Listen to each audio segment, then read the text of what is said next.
Lone Rider here, out in the woods,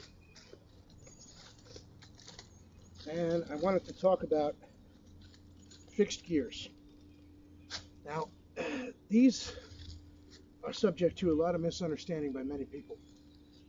There's a general belief that it's unsafe to ride one of these on the street, in some cases illegal. The general conception is that you can't control them, you can't stop them, they're bad for your knees, and they're the province exclusively of hipsters and people like that. And the truth is that fixed gear bicycles have been around for a long time. They're not some kind of a trend, at least not in that sense. They're not inherently unsafe. They're not inherently uncontrollable. They're not inherently more bad for your knees than any other type of bike. Everything's in the context of how it's used. First of all, what is a fixed gear? Well, it's a bicycle that cannot coast, so the cog or sprocket for the rear wheel screws directly onto the hub. And this means that your pedals in front gear are always turning in direct proportion to the rear wheel. What that means is that you can't coast, you can't freewheel.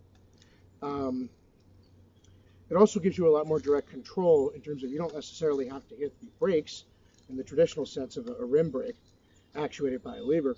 You can slow down by applying force to the pedals, resisting the forward motion, or in some cases by locking the bike up into a skid. Now this is where you come to the big problem. There's a lot of people who ride these in the street without any kind of a handbrake. You'll notice I have a front brake here.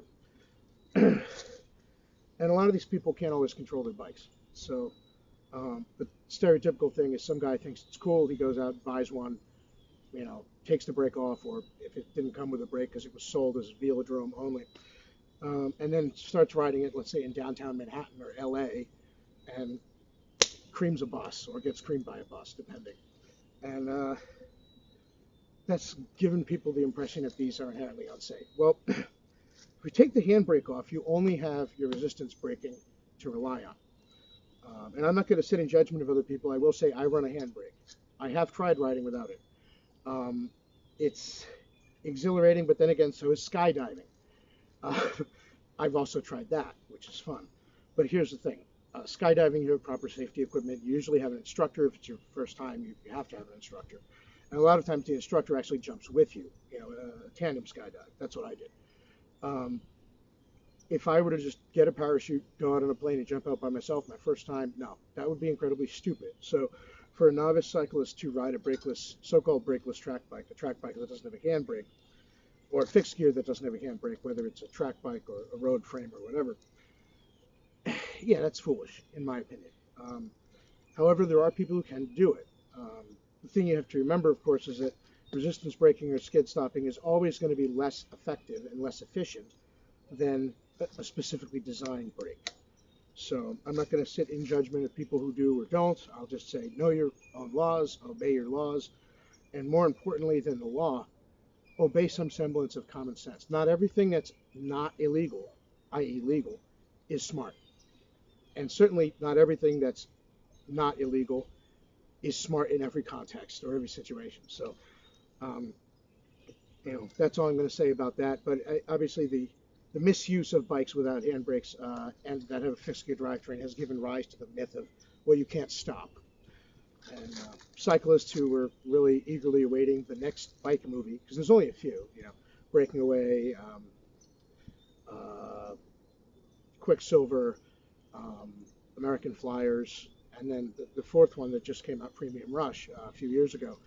Of course, Joseph Gordon-Levitt portrays an urban rider, bike messenger in that movie, and he's riding a track bike. In fact, his is set up with bull horns, very similar to this, and his bike does not have a handbrake, and he makes a big deal about that. And many cyclists, including myself, cringed when we saw this. The stunt riding in the movie is awesome, but all I could think of anyway as a careful rider is anybody who walks away from this movie thinking that's how most of us ride on a daily basis is going to really, really have a reason to hate cyclists, because it's awesome. It's stunt riding. It's like a movie car chase, but that's not how most people ride. Just like, the Dukes of Hazzard or James Bond or Batman in the Batmobile isn't how most people drive. So, but if you thought that's how they drove, then obviously you would have, 10 more reasons to hate drivers. And If you think that the average cyclist is like somebody in a movie who's in a car chase, then yeah, you're also going to, it's going to give intellectual ammunition to the people who don't like bikes anyway or who don't understand it. But that said, the track bike has been around for, fixed gear rather, has been around for years. At one point, all bikes were fixed gear. The cog screwing directly onto the hub predates the ratcheting freewheel mechanism. But that said, once freewheels came along, they still used these for racing on velodromes and for other things. In fact, in the Tour de France, they didn't go to derailleurs and freewheels until very late. I think they went to freewheels first, and they just had a cog on each side that was different, and then they went to actual derailleurs. I'm not sure why. Either Henry Desgrange was a sadistic bastard, or it was something to do with reliability issues. The early derailleurs, I'm not sure.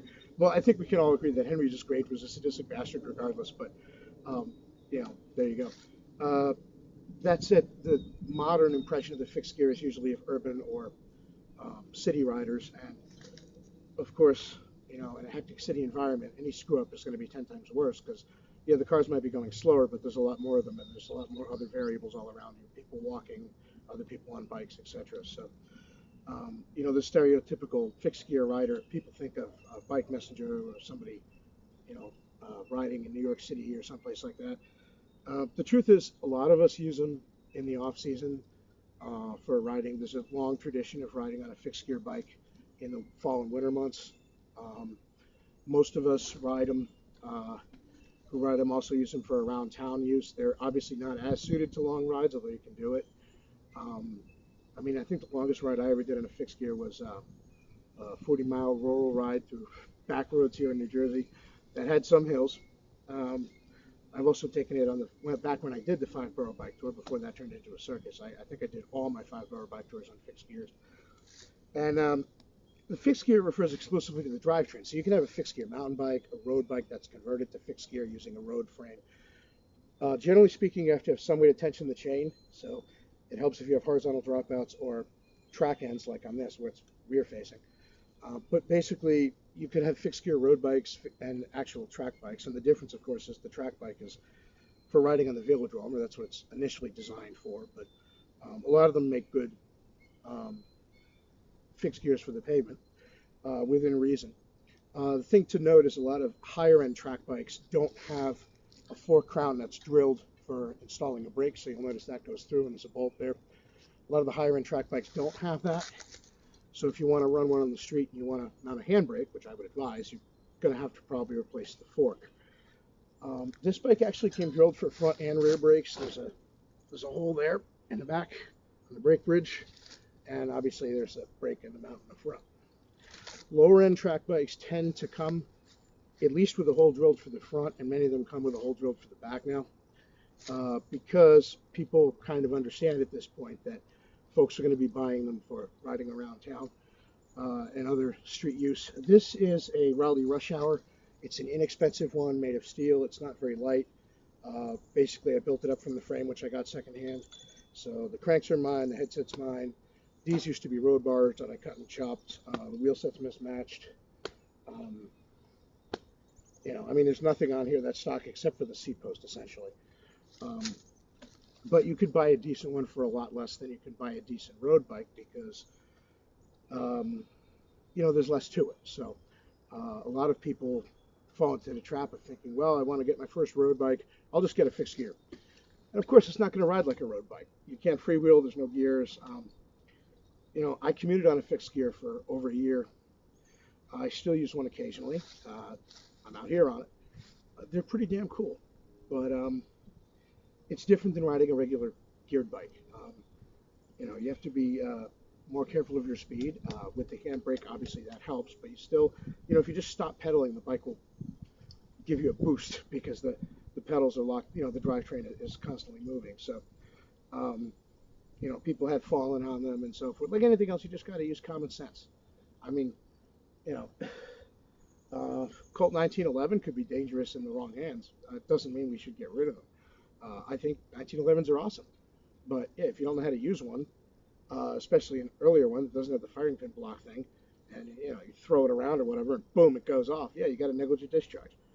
A fixed gear bike, it's an older design, so you don't have that the built-in leeway of the freewheel and all that stuff. So yeah, essentially the you know, except for the metallurgy and the the colors, this is the same as one you would have gotten in maybe 1920. The drivetrain mechanically is not any different really. So because it's an older design, it takes a little more adapting to. Anybody who's used to coasting is going to be thrown off at first, literally or figuratively. But once you get used to it, it's a pretty cool bike, and there's a lot of reasons to ride one. The first one is that, like I said, you can get a decent fixed gear bike for a hell of a lot cheaper than you can get a decent road bike. Second thing is you can basically build one in any old road frame as long as you have enough slack to tension the chain by moving the wheel back. Or you can buy a fixed gear wheel with an eccentric hub. I mean, that's an expensive option, but people have done it. There's less to maintain. You've got your front brake, pivot, cable, and then pivot and brake pads, and you've got your chain, and that's pretty much it. Lube your chain, keep everything dry, and make sure your brake pads aren't worn out. You're good to go. There's just a lot less to it. It's easier to take care of. So if you're commuting by bike, or if you're one of those urban guys that's riding all the time, around New York or something, it's a lot more practical in that sense. There is a cool factor, like katanas. People see this as it's become kind of like a theme. But the truth is that those of us who've been riding. I mean, I've been a cyclist for 20 years. I'm not a hipster. I'm not hip. um, you know, I'm about as unhip and uncool as I mean, honestly, until somebody told me, I didn't even know who the Kardashians were. Right? It's like, what did these people become famous for? What did they do? What did they accomplish? What did they create of value? Oh, nothing. They're just famous for being famous. Oh, okay. But honestly, I thought they were like pop singers or something. I don't know. I mean, I'm not exactly hip in that sense. So, yeah, I'm interested in the fixed gear not because it looks cool, but because it's fun to ride. It's practical. It's got some advantages to it.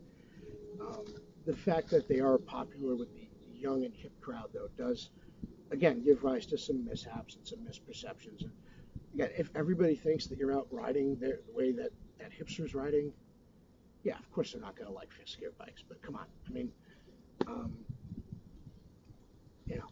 this is an awesome bike. Um, they're cheaper, they're easy to maintain. They do, I honestly believe, make you better at not coasting, getting used to pedaling constantly. When I ride my road bike, I usually don't coast all that much. Mountain bike's a little different because you might have to go over logs and stuff. But the truth is, when I mountain bike, I usually use a single speed. I have a geared one. I even have a dual suspension one, a Con Dog, which is pretty badass. But I usually use my crappy old, single speed mountain bike. Go figure. So these are pretty cool, and I would argue that if you ride and you just are looking to try something different, consider the fixed gear. I wouldn't recommend them for novices because learning how to ride on the road, whether it's back roads or whether it's downtown, is there's a learning curve. Anybody can learn how to pedal a bicycle without falling over, but how to move in traffic, how to time overtaking cars by sound, how to know instinctively where you're, like by second nature, where your lane position is for a certain situation on a certain section of street. That just takes time and experience. And to introduce the element of a bike where if you accidentally stop coasting, you might fall, I would say for the extreme novice, it's a bad idea. I mean, I was biking for, I don't know, 5 years before I got into fixed gears. And I didn't get into fixed gears because of Kevin Bacon and Quicksilver or anything like that. One of the bike shops in my college town had a book of old Schwinn bicycles, and I kept getting really, really, really fascinated by the old bikes from the Olympics in the 30s. They had pictures of these old chrome Schwinn Paramounts, and I thought they were just completely slick and awesome. And, that's what started it for me. But also Sheldon Brown. I mean, I have to say, the man was like the sage of the saddle, right?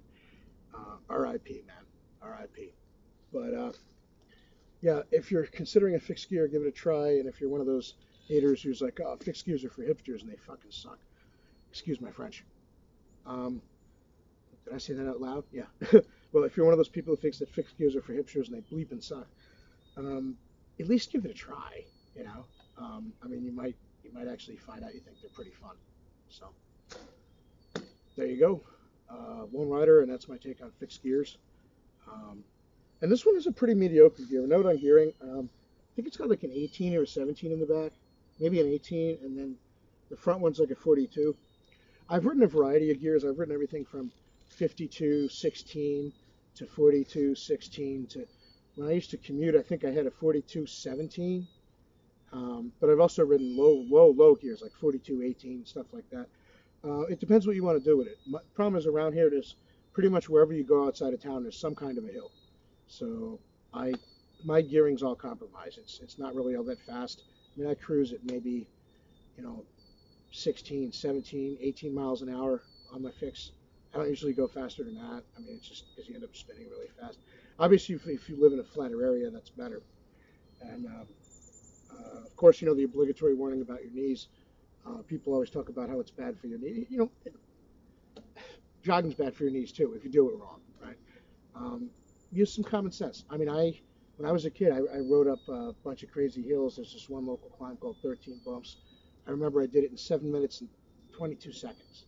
No, 33, 7:33. And I remember that it was 7 minutes and 33 seconds because it was the longest 7 minutes and 33 seconds of my life.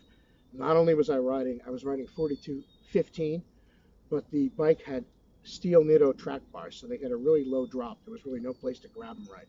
One of the reasons I like bullhorns, track bars look slick and they're awesome if you're just bopping around town, but bullhorns give you multiple hand positions. They're just really comfortable. So, yeah, your mileage may vary as always, but give the fixed gear a try. And you know, for those people who, oh, you can't stop, you can't control it, you're just an asshole. Learn a little bit more about it before you spout it off. That may be true for some hipster. It's not true for those of us who are experienced cyclists. So, Lone Rider,